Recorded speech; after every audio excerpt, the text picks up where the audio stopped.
Hello, everyone, and welcome some of the stories we have for you right now. Canada's counterpunch, the $29 billion for dollar response to Donald Trump's tariffs. We will do what we must do to protect Canada's economy. Retaliation in advance of critical trade talks with D.C. This is going to be overnight a net increase in costs. Adding up which products could spike in price the most. We are now facing a new crisis. What a seventh straight rate cut means for consumers and their interests. Right now, I would just describe the situation as chaos. Plus, tapping into all the uncertainty for Canadian breweries.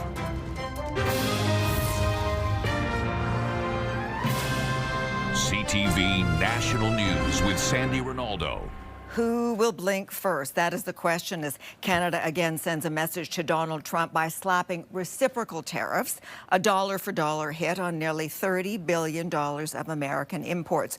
This after Trump punched first with a 25% tax on aluminum and steel at 12:01 a.m. this morning. And by the way, the tariffs apply to steel and aluminum coming to the U.S. from all over the world, no exceptions, and also includes derivatives. Those are products made with these metals, which is a big deal. Now, the EU has retaliated, the UK hasn't decided yet, and China vows to take steps to guard its interests. CTV's senior political correspondent, Mike Couture, is tackling all of this for us, and also what Canada's Prime Minister-designate had to say. Mike. Yes, Sandy, the federal government is warning Canadians this will be a day-to-day fight as it responds to tariffs from the Trump administration. Now, today's dollar-for-dollar response comes as key Canadian ministers are set to meet with their counterparts over the next couple of days. It is going to be maximum pressure and efficient diplomacy. The pressure comes in the form of $29.8 billion worth of tariffs on American products. The diplomacy will be in meetings with U.S. officials tomorrow in D.C. and Charlevoix, Quebec. These continued tariff measures and the necessary and appropriate response that comes from Canada is not a constructive path to be on. If you're like racing to the basement, there's no real prize for being the first person to get to the basement. Canadian ministers are meeting with U.S. Commerce Secretary Howard Lutnick tomorrow, hoping to remove all tariffs in advance of the April 2nd deadline. The meeting was sparked by a call from Lutnick yesterday after Ontario Premier Doug Ford imposed 25% export tariffs on electricity going to the U.S. Ford walked back that threat and will be part of those meetings in Washington. Let's stop this. It's going to hurt both economies. It's American people that are going to get hurt. Canadians are going to get hurt. But President Donald Trump continues to see it as a one-way problem. Canada's absolutely one of the worst. And we, when I say worst in terms of charging tariffs. In a show of support for workers, Prime Minister-designate Mark Carney visited a steel plant in Hamilton. He's promised proceeds from tariffs will go towards people in the affected industries. Carney is also committed to heading to the White House. I'm ready to sit down with President Trump at the appropriate time under a position where there's respect for Canadian sovereignty, and we're working for a common approach, a much more comprehensive approach for trade. But that won't happen until he's sworn in as Prime Minister, which a spokesperson for Carney says they hope will happen by the end of the week. Sandy? All right. Appreciate it, Mike. Thank you. Canada's retaliatory tariffs will increase the cost of a host of products that we will all pay more for. So what made the list? CTV's Quebec Bureau Chief Geneviève Beauchemin has been taking a look. And Jen, give us some of the details. Yes, Andy, Canada's counterpunch lands on a wide range of U.S. products. And yes, it's likely to end up hurting your wallet. Now, the list includes products like umbrellas, the kinds for rain and sun, some tableware made of china or porcelain. There's also nuts and bolts and tools like handsaws. Luminaires, but also a variety of sports equipment and tricycles are on the list, too. For small businesses that make up the vast majority of enterprises in Canada, that could be painful. It's inputs that are going to be more expensive overnight. Some of them Again, we're able to build up some kind of inventory, but inventories do not last forever. And those businesses will likely pass off at least a chunk of that on to consumers. Overall, Canada's bill for the Americans, 25% on steel products worth $12.6 billion, 25% on aluminum products, $3 billion, and tariffs on another $14.2 billion worth of imported U.S. goods. And that list could actually get much longer. Canada plans to take off another $125 billion worth of U.S. goods if more tariffs from the Americans come into effect next month. CTV Genevieve Beauchemin. Will Donald Trump find Canada's retaliatory response reasonable and proportionate, as Mark Carney has said, or will this just rile him up again? Time to bring in CTV's Washington Bureau Chief, Joy Malbon. And Joy, Trump met at the White House today. We saw this earlier, the Irish Prime Minister. But he also had a lot of other topics on his mind. Like what? Well, Sandy, let's see. Russia, Ukraine, Trump's Irish hotel, even Shamrock socks. All of it was discussed, but the president really dug into the tariffs, too. He is incensed about the European Union slapping duties of its own on billions of dollars of American goods, and I'm talking beef, bourbon, motorcycles. Retaliation, the EU says, over steel and aluminum. But once again, Trump threatened reciprocal tariffs next month, saying any country that hits the U.S. will be hit back hard. Here's what Trump said about Premier Ford and that electricity surcharge. Just like when Ontario charged us, everybody said, oh, they just charged. I said, this will be one in 1 hour. And they announced what we were going to do, and they withdrew their little threat. Canada's absolutely one of the worst. And we, when I say worst in terms of charging tariffs. All right, well, you know, let's talk about a situation that some might consider worse, and that is the market roller coaster the past couple of days from the tariff whiplash, down and up and down, down. So how is Trump rationalizing this wild ride? Sandy, the president was defensive today, even as the markets took another dive today. And one of America's largest banks, J.P. Morgan, said the risk of a recession is now at 40%. Here's the president explaining his strategy. I have the right to adjust. And I was called by the automakers, and they asked me to do them a favor. Could I delay it for a period of 4 weeks so that they're not driven into a little bit of a disaster for them? I'm not like a block that just, I won't delay. It's called flexibility. It's not called inconsistency. It's called flexibility. Sandy, Trump insists that business leaders love what he's doing, but new polling shows that more Americans disapprove of his handling of the economy, saying tariffs will hurt more than help. Could the honeymoon for this president? Well, it might be over. Sandy? Okay, Joy, thank you. Now, as we told you earlier in the newscast, Donald Trump's tariffs on steel and aluminum imports have drawn swift retaliation from across the Atlantic. Jobs are at stake, prices up. Nobody needs that. On both sides, we are responding with countermeasures worth 26 billion euros. The European Union announced what it calls proportionate levies on certain American products like beef and bourbon. Donald Trump vowed to counter those measures with more tariffs. The UK has yet to weigh in on retaliatory tariffs, while Australia says it will not counter. China has already imposed tariffs on some U.S. goods. Well, it is clear, just as Canada's Foreign Affairs Minister said today, that we are not alone here in this tariff war with Donald Trump. The whole world is in this together. So all eyes will be on the G7 meeting in Charlevoix as foreign ministers arrive for the two-day session. And that is where we find CTV's Jeremy Sharon to talk key issues, including, Jeremy, that comment from the U.S. Secretary of State who said we will not be discussing taking over Canada at the G7 meeting. Sandy, the message from the U.S. Secretary of State is he won't bring up taking over our country. But Marco Rubio will be hard-pressed to avoid facing questions about what President Donald Trump has said about annexing Canada. ahead of tomorrow's G7 Foreign Ministers Summit here in Charlevoix, where Rubio's attendance has quickly become a focal point, especially for Canada. The Secretary of State says he'll talk about shared interests and not annexing our country. That's what the meeting is about. It is not a meeting about how we're going to take over Canada. But he did reiterate Donald Trump's notion that Canada would be better off as a 51st state. He says if they became the 51st state, we wouldn't have to worry about the border and fentanyl coming across because now we would be able to manage that. He's made an argument that it's their interest to do so. Obviously, the Canadians don't agree, apparently. Canadian sovereignty and identity are non-negotiable. Canadians have had enough, and we are a strong country. We'll defend our sovereignty, we'll defend our jobs, and we'll defend our way of living. Now, that could make for some tough talk here tomorrow morning when Foreign Affairs Minister Mélanie Joly hosts a bilateral meeting with Rubio, where I'm told tariffs and U.S.-Canada relations will be top of the agenda.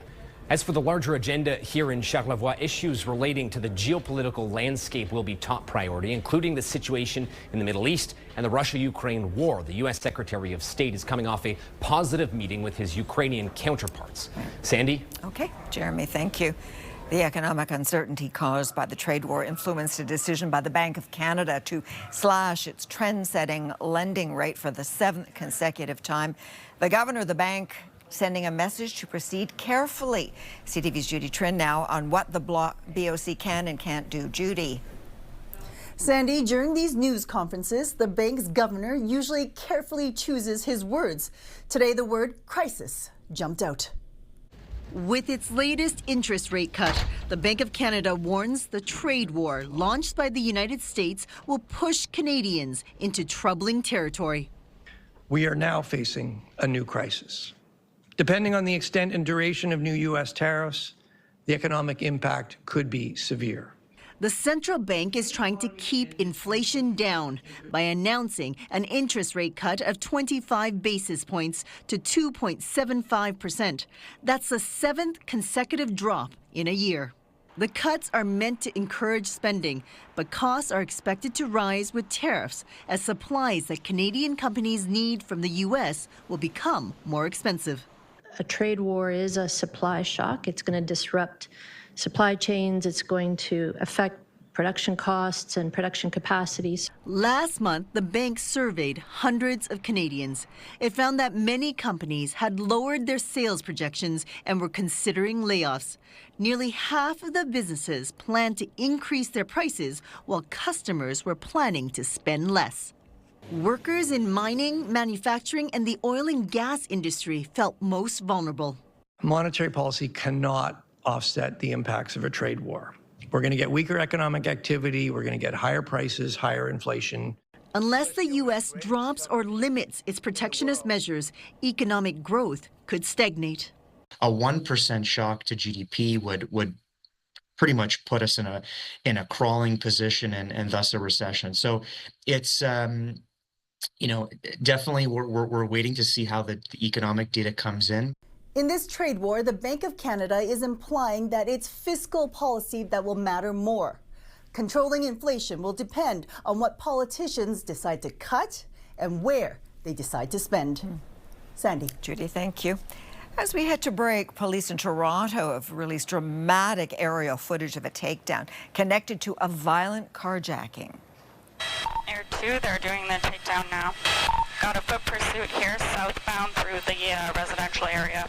And this is what happened as seen from a police helicopter when officers surrounded 3 teenagers who had allegedly stolen a car at knife point, one of them entering the rear door of the vehicle and demanding the driver's keys. The 3 are under arrest. Coming up, a growing climate of concern. An impact not only in the U.S. and Canada, and actually to global weather modeling. The troubling forecast for cross-border weather research, plus universal excitement over a new telescope on a mission to map the cosmos.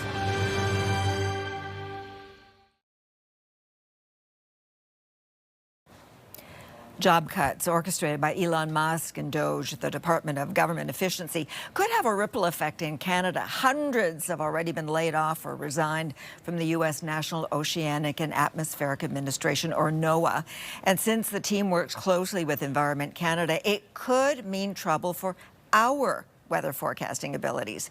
CTV's Paul Hollingsworth is on this story today. And Paul, what are you hearing? Sandy, there is growing concern about sharing weather information and having the tools to provide an accurate and up-to-date weather forecast. The effort to shrink the size of the U.S. federal government has delivered a direct hit on NOAA. Retired meteorologist Gary Lines says layoffs at NOAA could reduce the number of scientific experts working at the agency, resulting in a possible ripple effect north of the border. As we all know, weather is global, and certainly over North America, we've got weather services in Canada and the United States. According to Lines, forecasting and measuring weather represents a combined effort between the two countries. In a statement, Environment Canada confirmed they have a long-standing relationship with NOAA in operational weather, climate, satellites, and water monitoring activities. Any loss of data is a loss. Lines says scaling back NOAA's forecasting capabilities could have an impact on predicting the intensity of severe storms as hurricane season approaches. Any reduction in that is going to have an impact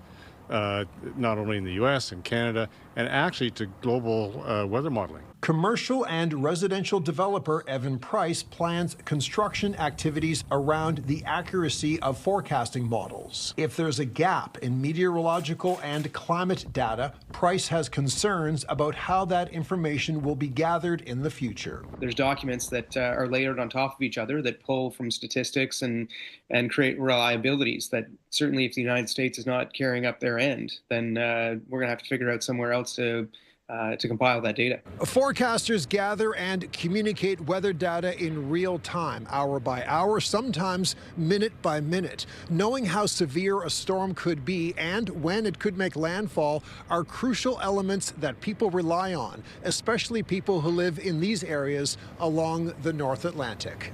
Sandy. All right, Paul. Keeping an eye on the weather is key, so is keeping an eye on the stars as NASA and SpaceX launch a new telescope. 5, 4, 3, 2, 1, ignition. SphereX blasted off last night aboard a SpaceX rocket. Its job, mapped the entire sky and millions of galaxies. Scientists hope the telescope will unveil cosmic secrets like how galaxies formed and evolved over billions of years and how the universe grew so quickly from the Big Bang. Still ahead, hijacked and taken hostage. The deadly standoff and rescue operation on a passenger train.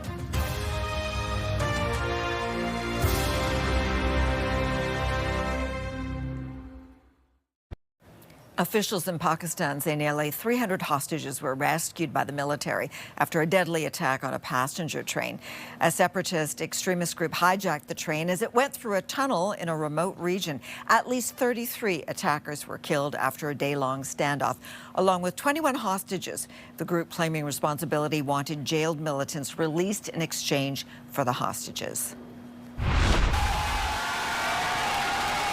It's so important to represent the Greenlandic now, that we stand together, that we don't want to be a part of the States and we don't want to be under America. A firm message to the U.S. and Denmark after national elections in Greenland. A party supporting independence won the vote at a time when Donald Trump says he wants control of the Arctic island. Bad news today for golfer Tiger Woods. He will likely miss the Masters tournament after treatment for a ruptured left Achilles. The 49-year-old said he was training for the coming season when he felt a sharp pain. The procedure was said to have gone well, but it could be a month before the five-time champion can put any weight on that injured foot. And a simple act of kindness has put a smile on the face of a Manitoba widow after two drivers who operate Red River ice cutters came to the rescue to restore a symbol of Canadian pride. At that point, they pulled the flag out and I was just totally blown away. We definitely need more people like this. Over the decades, the flag became worse for wear. Little did Doreen Lansky know that the ice cutters used it as a landmark to navigate. The two saw the tattered flag flapping in the wind, offered to replace it, something that was Lansky's husband's job, but sadly, he passed away in December. After the break, brewing uncertainty for Canada's beer industry, uncapping the bitter taste of an expanding trade war.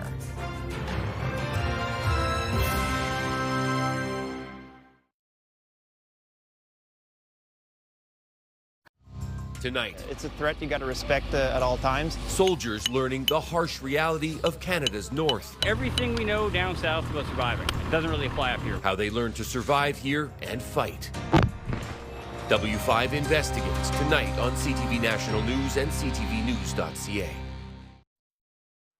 Something important we want to share with you now. Sources tell CTV News that Mark Carney will be sworn in as Prime Minister this Friday. One of his first tasks will be dealing with U.S. tariffs, just like so many businesses today. We look at Moosehead, a proud Canadian company assessing the damage and looking to make the best of it. CTV's Sarah Plowman joins us from Moosehead's St. John Brewery. And Sarah, how are they meeting the moment? Sandy, beer makers are worried about what the tariffs will mean for the economy. The president and CEO of Moosehead tells me he's trying to see the beer glass half full. With a trade war brewing, business has been bitter for Moosehead, which calls itself the largest fully Canadian-owned brewery. Right now, I would just describe the situation as chaos, and I hope we can just get back to calm. The 25% tariff on aluminum is going to hurt. This is made in Canada. The 473 is currently made in the United States. Even the Canada-made cans end up crossing the border, adding a cost. Olin says raw aluminum from Quebec is shipped to the U.S. to make aluminum rolls. That's sent back to Canada to make cans. These lids all come from the U.S. We're still working out the financial impact. It seems to change by the day, if not by the hour. 20% of Moosehead's beer is sold to Americans. Beer, hops, and cartons are all vulnerable to potential tariffs.